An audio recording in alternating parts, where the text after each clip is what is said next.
तो मैं इस्तकबाल करता हूँ ग्रुप कैप्टन उत्तम देव कुमार देवनाथ जी को। बहुत-बहुत इस्तकबाल है, खैर मकदम है। और मैं आपको बता दूं कि जो हमारे ग्रुप कैप्टन साहब हैं वो मिलिट्री एक्सपर्ट हैं। इसके अलावा वो वॉर एक्सपर्ट हैं और जियोपॉलिटिक्स पर जिस अंदाज से आप गुफ्तगू करते हैं, इसमें कोई दो राय नहीं और कहने में कोई तकल्लुफ नहीं है कि आप जियोपॉलिटिक्स एक्सपर्ट के तौर पर भी हम उनको देख सकते हैं। और इसके अलावा जो इंटरनेशनल ऑर्गेनाइजेशन है, आपने देखा कि जब भी हम बात करते हैं उस पर भी आपकी बड़ी गहरी नजर है और खास तौर से ईरान, चाइना, रूस, अमेरिका, ये जो बड़े इस वक्त के हम सेंटर्स कह लें, तो उस पर भी कैप्टन साहब की बड़ी अच्छी नजर है। तो मैं उनका इस्तकबाल करता हूं और मैं चाहूंगा कि कैप्टन साहब कोई अपडेट्स अगर जो हमने बताया इसके अलावा अगर कोई अपडेट्स हो तो वो हमें अपडेट करा दे और उसके बाद फिर हम गुफ्तगू शुरू करेंगे। कैप्टन साहब। डॉक्टर रिजवी, आपने तो ज्यादातर बातें बता दी हैं। एक ही अपडेट मैं इसमें ऐड कर सकता हूं कि अमेरिका ने कहा है कि वो बशर अल असद की सरकार को मदद कर सकता है अगर बशर अल असद जो हैं वो ईरान का साथ छोड़ दें। और ऐसा जाहिर बात है कि होगा नहीं। और अमेरिका ने ये भी कहा है कि हिजबुल्लाह को जो वेपन सप्लाईज जो जाती हैं सीरिया के रास्ते से, उसको अगर बशर अल असद रोक दे तो ऐसा भी नहीं होगा।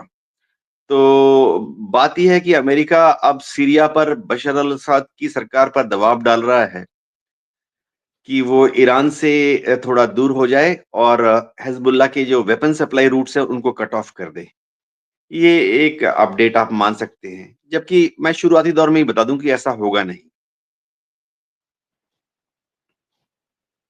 बिल्कुल ये जो बताई कैप्टन साहब, एक और मैं शुरुआत वहां से करना चाहता हूं, चूंकि आप वॉर एक्सपर्ट हैं, मिलिट्री एक्सपर्ट हैं। जो SU-35 उसकी एक खेप जो है वो ईरान पहुंच चुकी है, वो असेंबल होने के लिए पूरी तरह से तैयार है। और इसको ये मुबस्सरीन जो है यानी जो नजर रखते हैं एक्सपर्ट है, वो ये कह रहे हैं कि दरअसल ये इजराइल में नेतन्याहू की मुश्किल को बढ़ा सकता है, क्योंकि इससे जो है जो ईरान का एयर फोर्स है वो बहुत स्ट्रांग हो जाएगा, बहुत मजबूत हो जाएगा। कैसे देखते हैं इसको, कैसे इस पे आप तबसरा करेंगे और उसके बाद फिर हम चर्चा करेंगे। जी हाँ, डॉक्टर रिजवी, ईरान की जो एयरफोर्स है उसमें एक तो है बहुत छोटी सी एयरफोर्स है, और दूसरी बात है कि उनके पास जितने फाइटर विमान हैं सब बहुत पुराने फाइटर विमान हैं।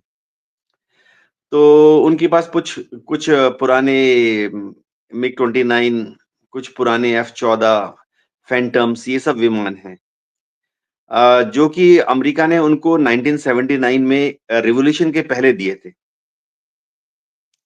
अब बात यह है कि अगर ये सुखोई 35 ईरान पहुंच रहे हैं तो इनको डेफिनेटली इस्तेमाल किया जाएगा, अच्छी तरह से इस्तेमाल किया जाएगा। ईरान के एयरफोर्स के जो पायलट्स हैं वो बढ़िया पायलट हैं, शानदार पायलट हैं, बहुत ही प्रोफेशनल हैं। बात ये देखनी पड़ती है कि जैसे मैं आपको हमारा ही एक्सपीरियंस बता देता हूँ कि जब रफाल भारत में आए थे तो उनको ऑपरेशनलाइज करने में हमारी एयरफोर्स को करीबन एयरफोर्स बोलती है कि 6 महीने लग गए थे, लेकिन जो हम अंदर के हैं हम सबको मालूम है कि रफाल को इंडियन एयरफोर्स में ऑपरेशनलाइज करने में 1 साल लग गया था। तो अगर इंडियन एयरफोर्स के एग्जांपल से जाएं तो सुखोई 35 मिलने के बाद ईरान की एयरफोर्स को कम से कम 6 महीने तो लग ही जाएंगे। इसकी बहुत बड़ी वजह मैं दर्शकों को समझा दूं। क्या होता है, जब भी कोई जहाज आता है या कोई भी, समझिए कोई मुल्क जो है वो नई तरह का कोई कुछ खरीद लेता है तो उसमें एक तो उसको उसकी जो तकनीकी बारीकियां हैं उसको समझना पड़ता है, ताकि अगर वो इक्विपमेंट खराब हो जाए, जो कि होते ही रहते हैं, तो उनको ठीक कर सके। तो ईरान के इंजीनियर्स को इस सुखोई 35 में जो मास्टरी हासिल करनी है कि रडार खराब हो गया, रडार ठीक कर दिया, इंजन खराब हो गया, इंजन ठीक कर दिया, ये मास्टरी हासिल करने में 3 महीने से 6 महीने का समय लग जाएगा। और ईरान की एयरफोर्स के जो पायलट हैं, ज़ाहिर बात है बहुत ही प्रोफेशनल हैं, बहुत ही कामयाब हैं। तो उनको इस जहाज को उड़ाना आता है, मैं इतना समझ लेता हूँ। उसका मतलब ये होता है कि जहाज को लेके आप टेक ऑफ कर सकते हैं और जहाज को लेके आप लैंड कर सकते हैं। इसके ये सीखने में कुछ समय लग जाता है। इसके बाद हर पायलट को सीखना पड़ता है कि वो हवा से ज़मीन पर बम कैसे गिराए, रॉकेट कैसे फायर करे। तो ये हवा से जो ज़मीन पर अलग-अलग हथियारों को गिराने का सिलसिला है, इसको सीखने में क्योंकि मैं आपको सॉर्टीज़ का अंदाज़ा बता देता हूँ, कम से कम 4, 8, 12, 16 सॉर्टीज़ करनी पड़ती हैं। 4 सॉर्टीज़ तो ऐसे ही निकल जाती हैं कि भाई जीपीएस बॉम्ब को कैसे कंट्रोल करना पड़ता है। 4 सॉर्टीज़ तो ऐसे ही निकल जाती हैं कि अगर आपने लेज़र गाइडेड बॉम्ब गिराना है, तो लेज़र गाइडेड बॉम्ब को रिलीज़ के बाद लेज़र बीम से कैसे टारगेट तक गाइड करते हैं। 4 सॉर्टीज़ तो ऐसे ही गिर जाती हैं कि अगर आपने टॉस बॉम्बिंग करनी है, तो टॉस बॉम्बिंग का जो अलग-अलग पैरामीटर्स हैं, उसको कैसे हासिल करें, टॉस बॉम्बिंग करने के बाद किस तरह से सेफली वापस आएँ। तो इसमें भी करीबन 2-3 महीने लग जाते हैं।